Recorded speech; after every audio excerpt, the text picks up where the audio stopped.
Fala galera, beleza? Professor Rodrigo Jeremias aqui mais uma vez falando com você para mais uma aula de redação, uma aula bem prática como todas as outras, só que bem importante e indispensável para que a gente possa ir treinando, cada vez mais evoluindo na nossa escrita e quando chegar o grande dia do seu vestibular você possa ir muito bem, obrigado, na sua escrita, beleza? Eu separei aqui para vocês um trecho do Guia do Mochileiro Redator. Quem ainda não tem o guia, pelo amor de Deus, tá? Manda um WhatsApp pro professor, alguma coisa assim, algum sinal de fumaça, para que eu possa te enviar, ou faça um caminho mais curto, né? Peça para alguém da sua turma, que lá no grupinho lá da turma, provavelmente alguém já mandou esse documento, beleza? Não fique sem o guia.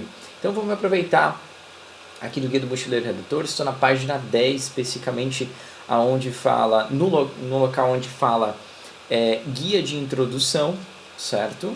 A gente vai ver alguns exemplos aqui que nós temos de introdução no Guia do Mochileiro. Então vamos lá, galera, olha só. Como começar, tem aqui contextualização, tem alguns exemplos de contextualização do tema, certo? Eu vou passar por alguns desses exemplos para, enfim, para que a gente possa ter esses macetes na manga, para que quando a gente for escrever, tem esses exemplos na nossa cabeça, essas referências. O mundo é das referências, acredite nisso, tá? O mundo é feito de referências. Vamos lá então. Essa primeira introduçãozinha aqui, ela começa por meio de uma citação. Uma citação literal, é por isso que está entre aspas, né? E a citação está grifada aqui em verde, como você pode bem observar. Eu quero que você desconsidere esse colchete que tem aqui, ó, dentro da citação. No texto isso não existe, aqui foi colocado simplesmente para dar ênfase que essa era a citação. Tudo bem? Então vamos lá.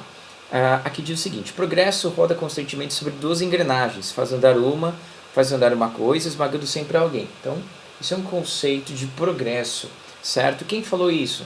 O aluno continua assim: a frase do escritor e pensador francês Victor Hugo. É sempre muito importante você colocar a ocupação que o autor tem, além do nome do autor, a ocupação que ele tem, se ele é um escritor, se ele é um político, se ele é um sociólogo, filósofo, e a nacionalidade dele, certo? O nível de formação que é pedido. A frase do escritor e pensador francês Victor Hugo exprime a ideia de que o sistema capitalista funciona baseando-se na exploração constante dos indivíduos. Tudo bem? Ele acabou de tentar explicar para nós aquilo que a frase estava querendo dizer, que a frase que não era do aluno, era do Victor Hugo. Beleza, então fez a citação, fez a explicação da frase. Agora, beleza, essa é a parte da contextualização. Nós não chegamos ainda no tema. Beleza? Por mais que a gente já saiba que o tema é esse aqui, é a publicidade infantil em questão no Brasil, foi um dos temas do Enem, temas passados, certo? Agora o que ele precisa fazer? Ele precisa linkar toda essa ideia que ele trouxe do Victor Hugo, beleza? Com o tema em específico. Olha só como ele faz.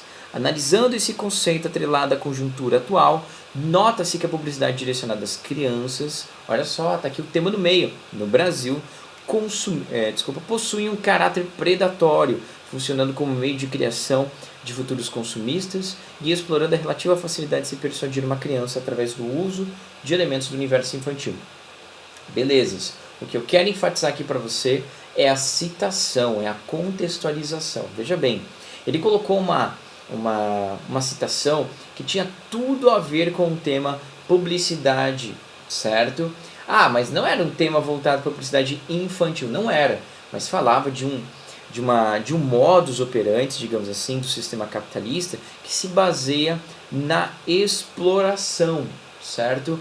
Nem falava necessariamente de propaganda ou de publicidade em específico, mas falava do mercado de um modo geral capitalista que engloba também essas publicidades, certo? Então tinha relação, porque o sistema capitalista, segundo o que é pintado pelo Victor Hugo e que o aluno concorda, é um sistema de alguma forma que esmaga as pessoas, que explora as pessoas, e a publicidade infantil também tem um caráter explorador, né? Digamos assim. Por quê? Porque explora aquele ente mais inocente da nossa sociedade, que são as crianças, perfeito? Então aqui ele conseguiu estabelecer esse paralelo, por isso que ele consegue, por meio desse elemento de transição, que é o que o professor sempre fala, aqui ó, analisando esse conceito atrelado à conjuntura atual, note-se que a publicidade, vem o tema, direcionada às crianças no Brasil, localização geográfica, possui um caráter predatório. Então, quando a gente pega, é mais ou menos como ele se dissesse assim, querido, olha só. Analisando esse conceito que eu trouxe do Victor Hugo, né? Atrelada à conjuntura atual. O que é a conjuntura atual? É o contexto atual da nossa sociedade, certo? Nota-se o quê? Nota-se que a publicidade que nós temos hoje direcionada às crianças tem também esse caráter predatório, que esmaga, que explora.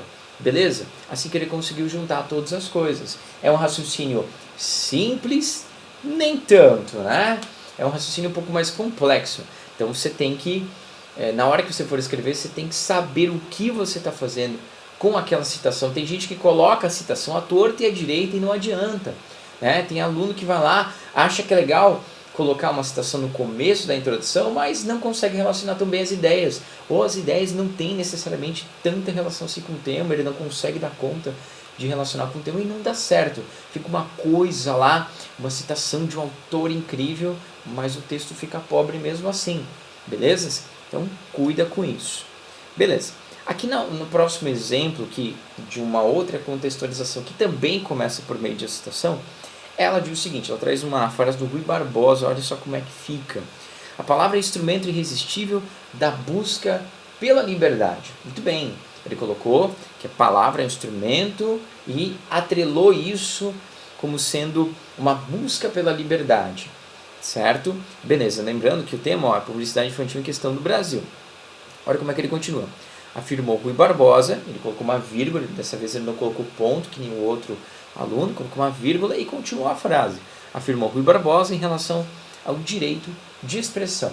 Veja bem que ele não colocou a nacionalidade do Rui Barbosa. Por mais que ele seja brasileiro, mesmo assim os níveis de informação tem que colocar ocupação do autor, tem que colocar a nacionalidade. Ele não fez, eu tiraria ponto, só de raiva. Mas isso aqui é uma redação nota 1000, tá querido? Ah, professor, tiraria ponto de redação nota 1000 agora? Sim, porque eu sou o professor muito do mal. Beleza? Olha só, no entanto, a liberdade de imprensa e propaganda, olha só como ele começa a linkar. Estava falando sobre a palavra ser um instrumento, ser um instrumento de busca da liberdade. Ele vai ter que dar uma volta para relacionar tudo isso à publicidade infantil, certo? Olha como é que ele se vira, vê se você concorda com ele. No entanto, a liberdade de imprensa e propaganda, garantida pela Constituição brasileira, depara-se com limites no que tange a persuasão aos pequenos. Ah, então tá aqui. Olha só, a liberdade de imprensa e propaganda garantida pela Constituição brasileira. Então, aquilo que ele falou de liberdade lá por meio do Rui Barbosa, que tem a ver com a liberdade de imprensa e propaganda, tem a ver, foi aqui que ele juntou então, certo? Ele percebe que sim, são campos que devem ser livres. Todos os países democráticos nós temos a livre imprensa, a liberdade de expressão e assim por diante. Só que ele fala que, no entanto, quando a gente analisa um pouquinho mais aprofundado essa questão, certo? Quando a gente olha para a questão das crianças, a gente percebe alguns limites. Foi isso que ele falou, né? Depara-se com limites no que tange, ou seja, no que se refere, viu uma palavrinha para você guardar, no que tange a persuasão aos pequenos. Legal, chegou no tema? Não, ainda não chegou no tema. Vamos ver como é que ele vai fazer isso. Esses quem? Os pequenos, né? As crianças. Colocou pequenos para não falar infantil, porque provavelmente ele vai falar daqui a pouquinho. Esses, vivenciando a fase pueril, não detêm a criticidade desenvolvida e, consequentemente, são facilmente influenciáveis. Olha só o que ele está falando aqui, certo? O tema, dessa vez, nessa introdução, ele vai conseguir realmente ser apresentado, certo? No momento em que o aluno for colocar a tese dele. É isso que vai acontecer agora. Professor, mas não é a apresentação do tema, depois vem a tese? Sim, mas às vezes as coisas são mais orgânicas do que estruturais. Foi o caso dessa introdução aqui, tá? E ele continua assim, vai chegar agora na tese dele. Assim, a publicidade infantil brasileira progride apelando às crianças e dessa maneira necessita de reparos que atenuem os tons abusivos e persuasivos. Então qual que é a opinião dele referente ao tema? Que a propaganda infantil ela precisa de reparos, certo? Ela progride apelando, né, em relação às crianças, ela tem tons abusivos e persuasivos. Eu não sei talvez exatamente qual que é o argumento 1, qual que é o argumento 2 dele, mas ele conseguiu dar a opinião dele referente ao tema? Conseguiu. Né? Eu sei o jeito que ele vai olhar a publicidade infantil. Para ele, ela progride apelando às crianças de uma forma muito apelativa, tem tons abusivos e persuasivos. Então, ele vê a publicidade infantil de uma maneira muito negativa, a gente consegue perceber isso. Então, é isso que o corretor quer. Apresentou o tema, terminou de apresentar o tema lá na última frase da introdução, tudo bem, né? Todo o resto tinha relação com o tema, ele não estava viajando, não pode ficar viajando na sua introdução, né? Na verdade, nenhuma parte do seu texto, né? Mas, tudo tinha relação com o tema, finalmente ele consegue arrematar, apresentar o tema dentro da tese dele, foi dentro da tese dele. Porém, deu certo, belezas? Então, só para você ver, às vezes, os caminhos que a gente toma para fazer uma introdução, que são meio tortuosos, mas a gente precisa chegar no final do arco-íris sempre e demonstrar aquilo que o corretor quer ver. Tema apresentado e a tese, que é o direcionamento da sua argumentação. Legal. Partindo para frente. Olha só. Quero que a gente tente ver uma coisinha aqui, ó. Aqui é feita uma apresentação, não vou ver todas, tá? Vou ver algumas só. Aqui começa-se por meio da Constituição Federal. É muito legal utilizar a Constituição Federal porque ela é a carta maior, como eu já falo para vocês há muito tempo, é a carta maior que rege todas as leis do nosso país, certo? Todos nós devemos obediência à Constituição, ninguém pode estar acima, nenhum poder, né, constituído, mesmo numa democracia, pode estar acima da Constituição. Então é muito legal utilizá-la. Olha só como ele começa. A Constituição Federal de 1988 é a que nos rege atualmente, por isso que ele colocou essa, de 1988. Norma de maior hierarquia no sistema jurídico brasileiro, foi o que eu falei para vocês, tudo depende dela. Assegura a todos a liberdade de crença. Assegura a todos a liberdade de crença? Tem isso lá na Constituição? Tem. Precisa colocar um artigo, parágrafo, inciso? Não precisa. Só fazer a referência aqui, dizendo que está lá e já vai funcionar. Aí ele continua. Entretanto, colocou uma coisa positiva, né? Nós temos liberdade de crença. Entretanto, os frequentes casos de intolerância religiosa mostram que os indivíduos ainda não experimentam esse direito na prática. Bom, ele conseguiu tocar no tema? Conseguiu. Desde lá da Constituição, sim, mas a gente não sabia ainda que o tema era intolerância religiosa. Aqui a gente já conseguiu perceber, o corretor já fica extremamente feliz com tudo isso. Aí ele continua, com efeito, um diálogo entre sociedade e Estado sobre os caminhos para combater a intolerância religiosa é medida que se impõe, né? E aí na tese dele, ele acaba dando a opinião dele, mas pode ver que ele retoma o tema de forma cabal agora, de forma total, de forma perfeita, feito por inteiro. Isso que significa a palavra perfeito, né? O verbo perfeito.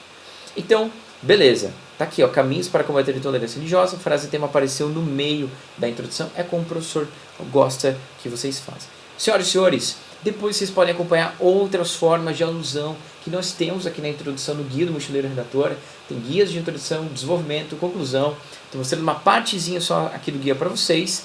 E quero terminar, arrematar essa aula com a última partezinha aqui do guia de introdução, que é essa introdução modelo. É uma introdução modelo especificamente para você falar sobre argumentos 1 e 2, que se referem a argumentos de causa. Eu nem quero olhar para a contextualização que fala do Sísifo condenado por Zeus a rolar uma pedra eternamente, etc. Beleza, não é disso que eu quero falar, a gente já conhece essa introdução.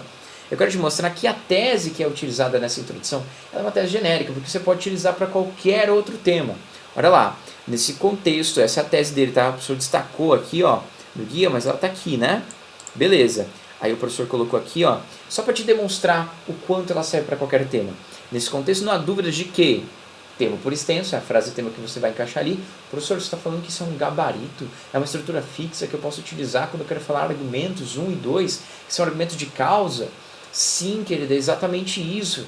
Modelos, a vida é feita de referências, lembra como eu te falei? Pois é, você toma essas referências, toma esses exemplos, não é que você sempre vai utilizar essa tese única, mas ela vai estar ali na manga. Quando você precisar, se você não souber como desenvolver a sua tese, tem ela na sua memória, certo? Mais precisamente tem que ter ela no seu coração, porque foi dado pelo seu professor querido, certo? Então tem que guardar no coração. Olha lá como é que ela diz. Nesse contexto, não há dúvidas de que frase tema é um desafio no Brasil, já faz a localização geográfica, o qual ocorre, certo? Infelizmente, devido não só a argumento 1, certo? Mas também a argumento 2. Perfeito? É isso. Está aqui a observaçãozinha. Argumentos são apresentados como causas.